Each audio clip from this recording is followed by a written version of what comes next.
Hello students, so today we are going to discuss how to solve the accounting equation. हमने accounting equation कैसे solve करनी है उसके बारे में हम discuss करेंगे. So this is practical implementation. So listen carefully. How to solve. अब देखो आपको question ऐसे given होगा कि show the effect of following transactions of accounting equation. तो यहाँ हमें clear हो गया कि accounting equation का question है. उसके बाद आपको ऐसे इलस्ट्रेट किया होगा अलग अलग ट्रांजैक्शन, बताया होगा कि क्या क्या ट्रांजैक्शन हो रही है. जैसे पहली ट्रांजैक्शन दी है राम स्टार्टेड बिजनेस, फिर परचेज गुड्स ऑन क्रेडिट, फिर purchase goods on cash, purchase furniture, withdrew for private use. So these are different transactions. आपने एक एक करके सॉल्व करना है. Fine. So how we are going to start. Listen carefully and look in the notebook. हम कैसे start करने वाले हैं. तो सबसे पहले ट्रांजैक्शन पढ़ेंगे. बी रिमेंबर, ट्रांजैक्शन नहीं समझ आएगी तो क्वेश्चन नहीं सॉल्व होगा. तो पहले आपने ट्रांजैक्शन समझनी है. Ram started business with cash. Ram ने बिजनेस स्टार्ट किया कैश के साथ. हमें कोई लेना देना नहीं है राम ने स्टार्ट किया श्याम ने स्टार्ट किया, because we are doing accountancy, we are not doing business studies. Remember accountancy में क्या इंपॉर्टेंट है, मॉनेटरी टर्म्स, मनी इंपॉर्टेंट है और क्या चीज़ आई है क्या चीज़ गई है हमें वो देखना है बस. ठीक है ना. सो बिज़नेस स्टार्ट हुआ है कैश के साथ, कितने के साथ, 50,000 के साथ. और आपको पता है हमने हर ट्रांजैक्शन से मिनिमम 2 इफेक्ट निकालने हैं. सो जब बिजनेस में कैश आता है, बिजनेस में वो जो बिजनेस में जो पैसा इन्वेस्ट होता है कैश के रूप में, उसको हम क्या कह देते हैं बेटा, कैपिटल. सो यहाँ पे मैंने 2 इफेक्ट निकाल लिए हैं. एक तो कैश, और वही कैश जो पैसा लगाया है बिजनेस में, क्योंकि स्टार्ट कर रहे हैं ना, जब भी बिजनेस स्टार्ट होता है तो कैपिटल वर्ड ही आएगा साथ में, क्योंकि बिजनेस के लिए वो कैपिटल बन जाती है. So see how I am writing. मैंने फॉर्मूला लिख लिया है, asset is equal to capital plus liability. ठीक है. तो whenever you will write this formula, be sure आप 2 लाइनें छोड़ दें, बिकॉज इन लाइनों में हम इक्वेशन ड्रॉ करने वाले हैं. ठीक है ना. सो 2 लाइनें छोड़कर फिर लिखें. सो फर्स्ट इक्वेशन आपकी क्या बनने वाली है, डायरेक्ट बन जाएगी क्योंकि राम ने बिजनेस स्टार्ट किया है. सो राम ने जब बिजनेस स्टार्ट किया तो ऑब्वियसली किसके साथ स्टार्ट किया, कैश. तो बिजनेस में क्या आ गया, कैश आ गया. Now cash we know this is a asset. Cash क्या है हमारे लिए, एसेट है. सो मैंने कैश लिख दिया और कैश के नीचे लिखूंगी कितना कैश आया है. 50,000 आया तो आई विल राइट 50,000. ठीक है. अब इसके सामने ही इज इक्वल टू कैपिटल बन गई मेरी. कैपिटल भी कितने से बन जाएगी, 50,000 से बन जाएगी, because same thing is been capital for the firm. Plus क्या कोई लायबिलिटी आई है, नो, कोई एक्सटर्नल लायबिलिटी नहीं आई, तो I have return 0. Fine. Now let's start next one. अब सेकेंड ट्रांजैक्शन कैसे करने वाले हैं ध्यान से देखेंगे आप. Purchase goods on credit. मैंने जो गुड्स खरीदे हैं, गुड्स को हम क्या कह देते हैं जब हम रिकॉर्ड करते हैं. मैंने आपको बेसिक अकाउंटिंग टर्म्स में बताया था कि गुड्स को हम कभी भी गुड्स वर्ड नहीं लिखते हैं. Either we will write stock, जब हम यहाँ पे लिखेंगे स्टॉक, और जब हम जर्नल एंट्रीज करेंगे, यानी कि जब हम रूल्स लगाएंगे डेबिट एंड क्रेडिट का, तब हम लिखेंगे परचेज अकाउंट या सेल्स अकाउंट. अगर गुड्स आ रहे हैं तो परचेज, जा रहे हैं तो sales account.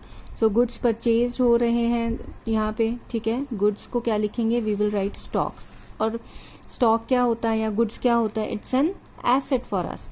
So I will write asset. ठीक है. एसेट साइड इफेक्ट आएगा. Purchase goods on credit. So क्योंकि क्रेडिट पे परचेज हो रहा है तो उधार पे हो रहा है. कितने के हैं देख लेते हैं, 4,000 के. Fine. So how I will right, listen and look carefully. सबसे पहले तो मैं यहाँ पे क्या करूँगी, प्लस का साइन डाल के स्टॉक लिखने वाली. क्यों, क्योंकि मेरे बिजनेस में स्टॉक आ गया भाई. ठीक है. So I will write here now. इस फर्स्ट इक्वेशन में नहीं डालूंगी मैं, सेकंड इक्वेशन में डालूंगी. सो एक लाइन के नीचे लिखूंगी प्लस का साइन डालकर आई विल राइट 4,000, क्योंकि 4,000 का स्टॉक आया मेरे पास. ठीक है. पर जो 4,000 का स्टॉक आया है, क्या मेरे हाथ से कुछ पैसा गया है, नहीं ना, बिकॉज क्रेडिट पे है, उधार पे. सो आई विल राइट हेयर 0. पैसे तो कुछ भी माइनस नहीं कर सकती क्योंकि पैसा नहीं गया. इज इक्वल टू, ठीक है, 4,000 का स्टॉक आ गया. सो कैपिटल पे इफेक्ट पड़ा बेटा, no effect on capital. Plus क्या लायबिलिटी बनी है मेरी, देखो क्या लायबिलिटी बनी है, यस, मेरे पास लायबिलिटी बन गई है, क्रेडिट हो गया है, यानी कि मैंने उधार पे जो खरीदे हैं, तो उधार पे खरीदे हैं तो मतलब मुझे अभी पेमेंट करनी है in future. So what I will write here, ऊपर लिखूंगी मैं creditors. I will write creditors. तो क्रेडिटर्स मेरे कितने के बन गए, 4000 के मेरे क्या बन गए बेटा, क्रेडिटर्स बन गए यहाँ पे. आई होप यू हैव क्लियर. अब देखो यहाँ पे मैं लाइन खींचूंगी, सेकेंड इक्वेशन के बाद आई विल ड्रॉ अ लाइन, यहाँ पे एक लाइन बनेगी और वो मेरी सेकेंड इक्वेशन होगी. कैसे, 50,000 में से क्या कुछ यूज़ हुआ, नो, सो पूरा का पूरा 50,000 आ जाएगा. फाइन. उसके बाद स्टॉक बन गया मेरा 4000 का, यस, 4000 का मेरा स्टॉक बन गया, इज इक्वल टू कैपिटल में से कुछ चेंज आया, नो, कैपिटल में कोई चेंज नहीं आया. उसके बाद प्लस क्रेडिटर्स बन गए मेरे, यस, क्रेडिटर्स आर देयर. अब देखो 50 + 4 54, 50 + 4 50, मतलब बैलेंस हो गया, इक्वल टू जो है हमारा वो बैलेंस हो रहा है. That means I have done a correct.